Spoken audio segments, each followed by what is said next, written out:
Inilah kuburan para penduduk neraka yang ada di bumi. Kuburan-kuburan ini menjadi saksi buruknya perbuatan mereka selama dahulu hidup di dunia. Di dalam Islam, ada beberapa nama orang dan tokoh yang dijamin masuk ke dalam neraka. Bahkan kisah mereka banyak diabadikan dalam Al-Quran dan hadis Nabi Muhammad. Kuburan penduduk neraka yang pertama, yaitu Abu Lahab dan istrinya Ummu Jamil. Paman dan bibi Nabi Muhammad ini dahulu merupakan penentang ajaran Allah dan kerap mencela Nabi. Kisah mereka diabadikan dalam surah Al-Lahab yang menyatakan keduanya akan celaka dan masuk neraka. Saat ini, lokasi kuburan Abu Lahab ini berada di kawasan Jarwal, dekat dengan Masjidil Haram Mekah. Kuburan ini dikenal berada di antara bebatuan dan tumbuhan berduri. Anehnya, area kuburan ini memunculkan aroma busuk seperti bangkai. Adapun kuburan penduduk neraka yang kedua, yaitu Abu Jahal. Abu Jahal dahulu nama aslinya adalah Amr bin Hisham. Dia adalah salah satu musuh terbesar Nabi Muhammad dan dikenal sebagai ahli neraka. Ia suka memfitnah dan kerap mencelakai Nabi Muhammad. Bahkan mirisnya, Abu Jahal suka menyiksa dan menzalimi kaum muslimin yang baru masuk Islam.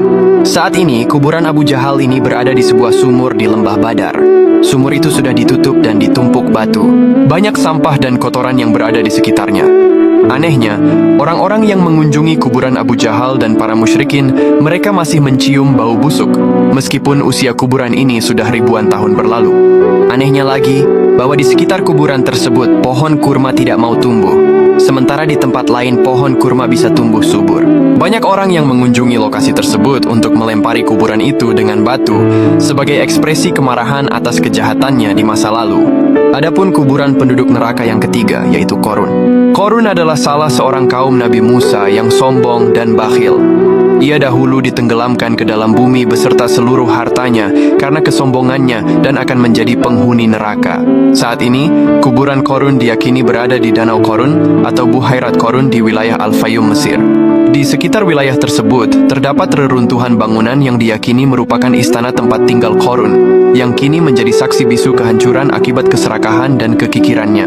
Karena Qorun ditenggelamkan ke dalam bumi, jenazahnya dan semua hartanya tidak dapat ditemukan atau dijangkau. Adapun kuburan penduduk neraka yang keempat, yaitu Fir'aun. Fir'aun adalah raja Mesir yang terkenal angkuh dan zalim. Dia mengaku sebagai Tuhan dan menentang dakwah Nabi Musa.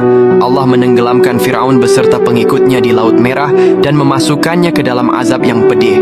Dahulu, jasad Fir'aun yang diceritakan dalam Al-Quran berhasil ditemukan dan lantas dijadikan mumi. Mumi Fir'aun ini lantas disimpan dan diawetkan di Museum Mesir. Museum Nasional Peradaban Mesir menjadi tempat penyimpanan mumi para raja Mesir.